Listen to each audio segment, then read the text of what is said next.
spend a lot of time in this place thinking about how we make the world a more engaging and meaningful place. Gabe Zichermann has worked with dozens of companies, including Apple and CBS, to make their online products more irresistible. We have really important things to say, but people are not listening to the things that we say the same way that they used to. The world of engaging with people and communicating with them has changed. He's best known in Silicon Valley for his expertise in something called gamification, using techniques from video games to insert fun and competition into almost everything on your smartphone. This is all about looking at your customer from a motivational and emotional standpoint, not necessarily from a demographic standpoint first. The number one reason why driving rates have fallen off a cliff among American teenagers is because they're getting the message about not texting and driving, so they're choosing not to drive. So we said, okay, can we build behavioral prediction using the phone? Started off with, your usage data, but imagine over time that you're able to incorporate all these different sensors that can get at your state of mind and what's going on, how anxious you are, how tired you are, how well you slept. All this stuff is in your phone. Okay, so can we take that data and actually predict whether or not people are going to act out? The science behind that is called habituation. And all of your human senses, your brain is wired to eventually habituate to stimuli. That is to say, to normalize stimuli. The food industry, understanding this really super well, is locked in an arms race with your senses. They are constantly turning the volume up on your senses, right? They know you get bored of their stuff pretty fast and they got to give you something new. And you know what? It's not just the food business. Literally every company on earth would like for you to use their product and service to the exclusion of everything else.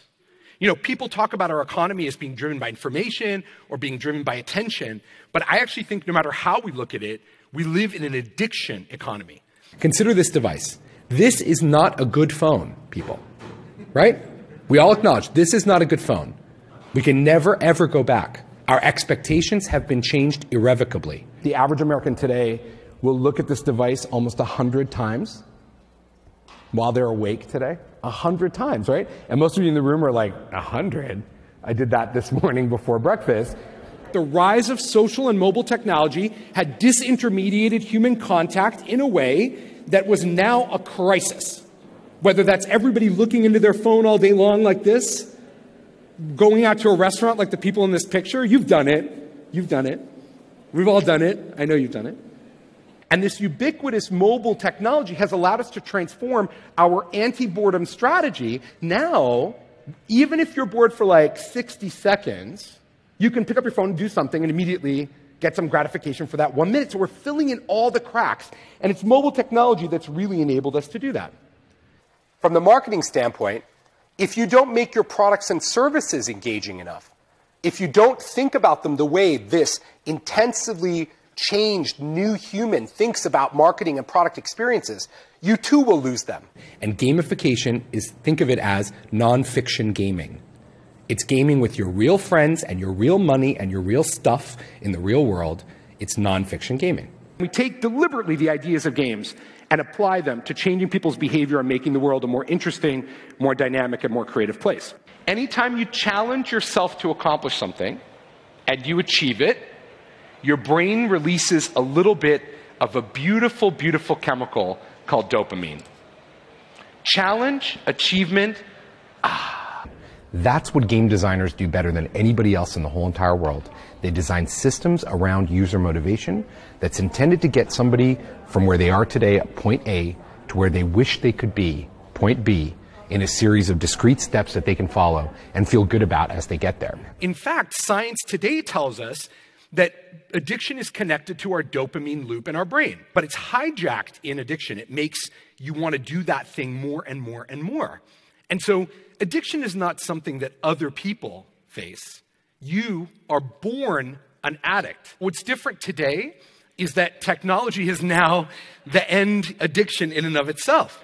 If you think about regular life, how often do you get that shot of dopamine? Once a month or once a year? Or how many marathons can you run? Once a lifetime? And in games, we get that hundreds of times per hour. Usually, this is what the pattern looks like now. Welcome. Do this simple challenge, like any idiot can do, right? Do this simple challenge. Yay! Okay, here's another one. Can you do it? Cool. Here's one more. Can you do it? Yay! Register now. Now, gamification enables us to drive perseverance. That failure loop I talked about, it teaches you, the player, that failure is okay and you need to keep pushing through. Games are the only force in the known universe that can get people to take actions which are against their self-interest in a predictable way without the use of force. It doesn't matter how ingrained the behavior is. It doesn't matter how culturally significant the behavior is. People will follow their bliss. 4/5 of the American population has watched broadcast entertainment with a second or third screen open at the same time. 22 minutes we can't focus on one thing. Remember when TV was the distraction? And now we need a distraction from the distraction just to feel like our brains are engaged for that period of time? But these algorithms are designed to actually take your willpower and use it against you.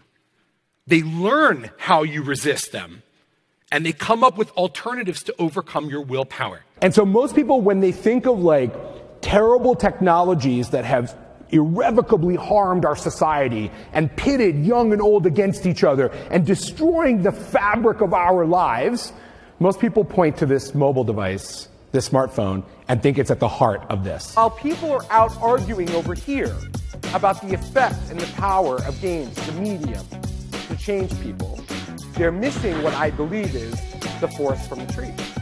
And that is to say, we are on the cusp of a significant and unprecedented step in the evolution of humanity. By the age of 5 or 6, today's American kids have used more technology and understand more about the internet and tech than most of us understood by the age of 30. And we stand in between two kinds of humans.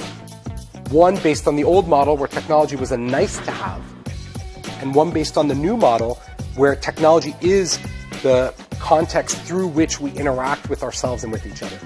And the future just feels upward and onward. Thank you.